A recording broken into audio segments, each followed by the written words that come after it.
Here's my gift, dear king and queen. The princess will die when 15.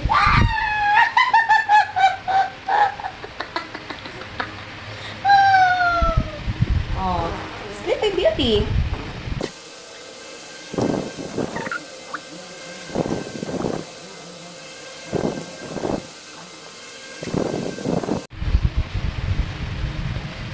Sleeping Beauty. Storytelling, you know?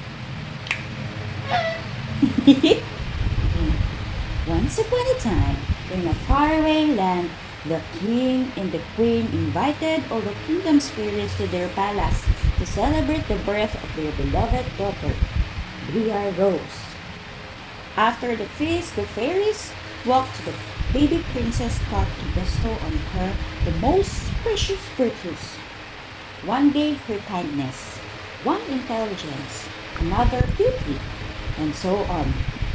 Before the last fairy could present her gift to the princess, the sky darkened. All of a sudden, ah, an evil fairy who had not been invited to the banquet appeared in the hall. Waving her magic wand, she shouted, "Here's my gift, dear king and queen. The princess will die when 15. A spindle will prick her finger and she will die forever." Very good mother. Then she disappeared in a cloud of smoke. The king and the queen were ambushed by the deadly curse. But the good fairy said, "The evil fairy's curse I cannot reverse, but I can make it such that the girl shall not die." Instead, she will lie in deep sleep till her true love awake her with a tender kiss. Despite the fairy's promise, the king still ordered all the spindles in the kingdom be destroyed.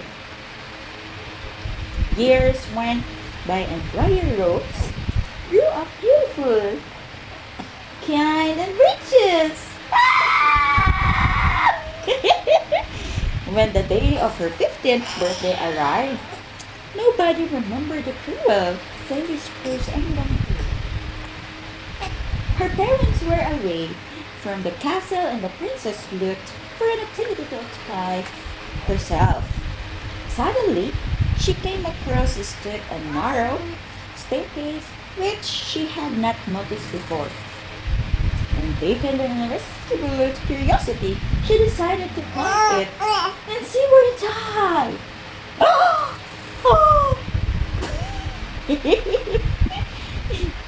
Arriving at a small door, Bria Rose opened it and found an old lady spinning at the wheel, holding a spindle.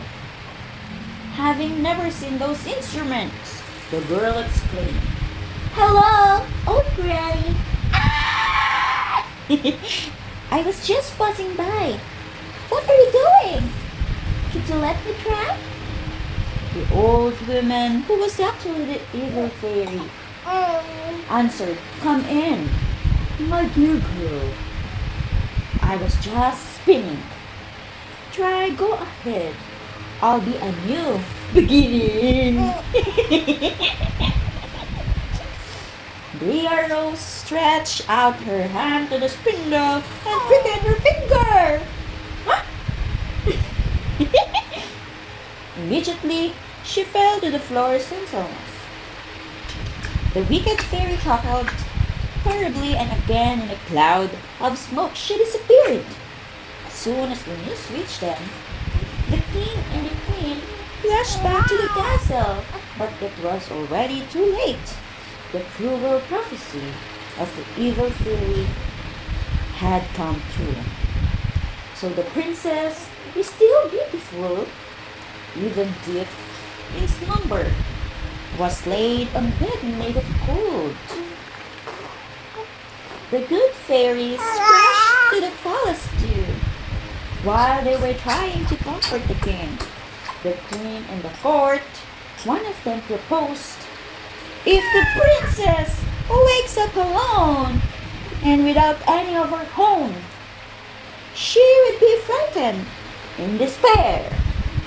But if I put you all to sleep for as many years to give in her happiness, you'd share."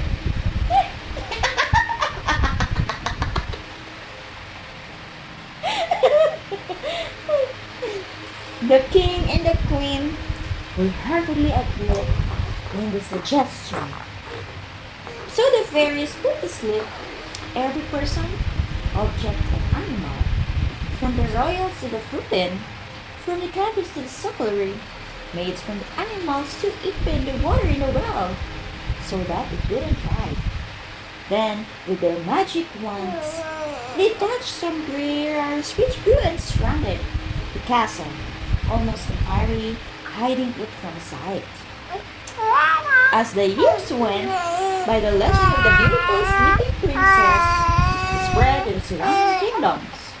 The valiant princes and noble knights attempted to reach her and wake her, but the garrison had thrown around the walls of the castle where a Perna would go.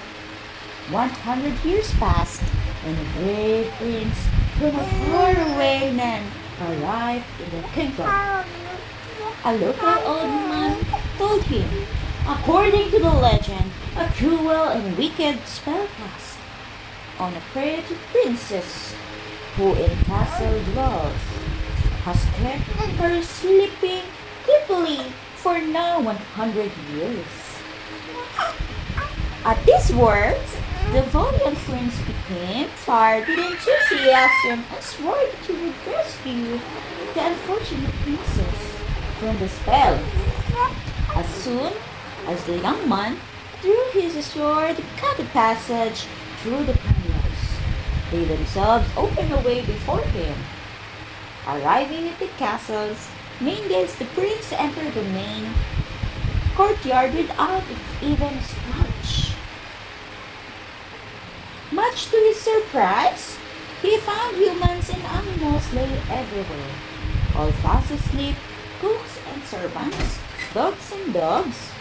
The prince wandered about the palace until he reached the room where Rhea Rose was sleeping. He was struck at first sight with the gentleness and beauty of her angelic face and walked up to her golden bed. Then he bent over and laid a tender kiss on the girl's lips. At once, Rhea Rose opened her eyes, rolling wisely under the protection of the good fairy. Then the prince asked Rhea Rose to marry him, and she agreed joyfully. With the blessing of their parents, the couple got married and lived for many years. Yay! Sleeping Beauty! Yay! We're done to read the Sleeping Beauty. Tomorrow we will read the Alice in the Wonderland.